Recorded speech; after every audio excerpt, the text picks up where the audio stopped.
Utie oha echi ponkno. Needs FM. Arrive.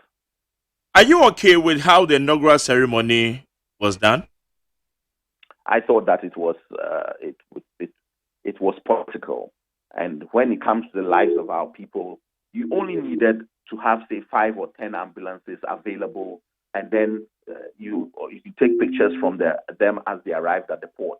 But they should have been deployed from the moment they arrived. And once they are deployed from the moment they arrive, then even at the time when you are speaking, it's like a hospital or an airport. We haven't commissioned Kotoka International Airport Terminal 3, but our planes not landing, are we not using it? In a month's time, they can decide to go and commission it. It doesn't mean that you keep the airport closed and wait for the commissioning before you use it. So the same with the ambulances, the same with anything that is going to help your economy and to generate income and also help the people and whatever. In the case of the ambulances, it's going to save lives. So you commission it with a few, ambulances that are available, 10, 20, but the remaining 200 or whatever, as they come into the country, you deploy them, they begin to work. And then a few lives may have been saved. That's all we are saying. The idea is never the issue with our MPP government, it's the implementation. Okay. Honorable, coming back to those that you procured during your regime.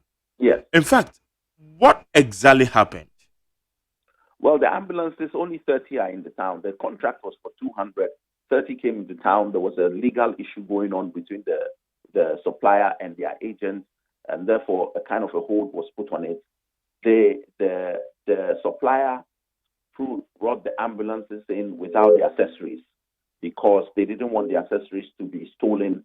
They decided that they will bring the ambulances in and then come and install them in Ghana and then formally hand over the ambulances to the Ghana government. So the ambulances came in, 30 of them. The accessories were shipped, and just at the point when we left office, the accessories got to the port. They have to now be cleared and given to the supplier so that he can fit them in.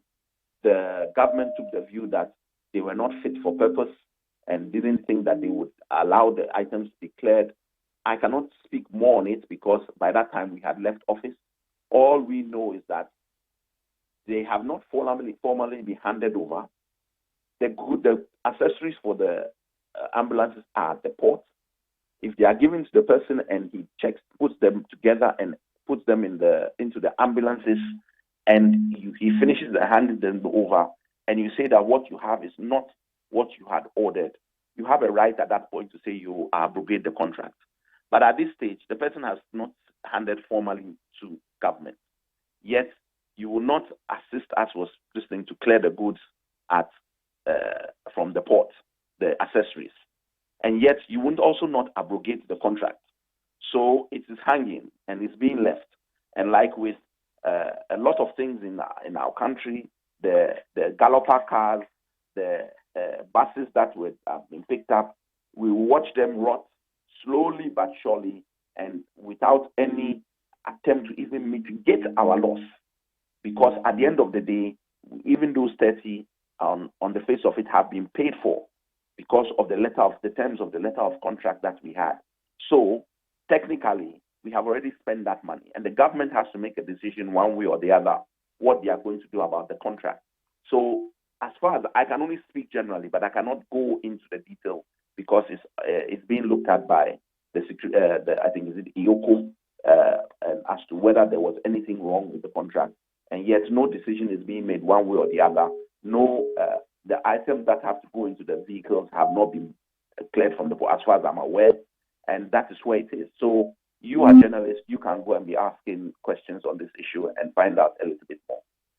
All right. So, Honorable, under what circumstance that we can be told that those vehicles does not fit the purpose if due diligence was done in the procurement process?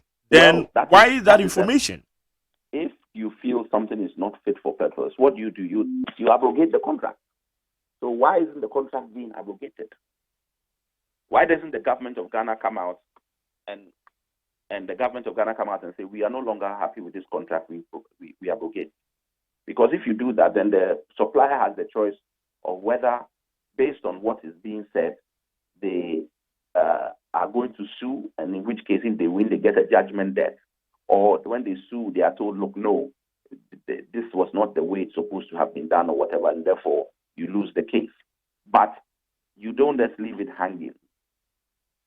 A decision has to be made one way or the other. And the same with the Galapa issue. In the end, we had to pay almost the value of the vehicles that had been abrogated, and yet the vehicles had sat down, and now we had to sell them for 100 Ghana, 200 Ghana, 500 Ghana, because they were just like scrap, if you remember. So this is why I'm saying at some point you have to mitigate your loss.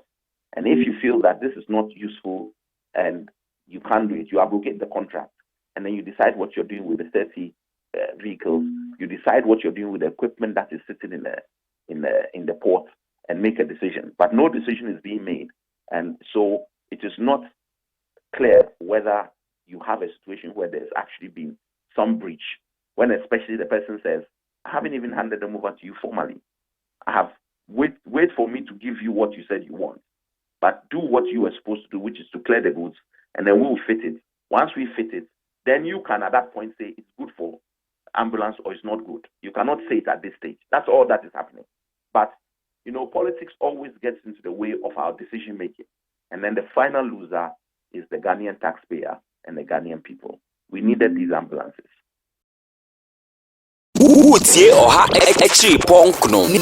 Needs FM.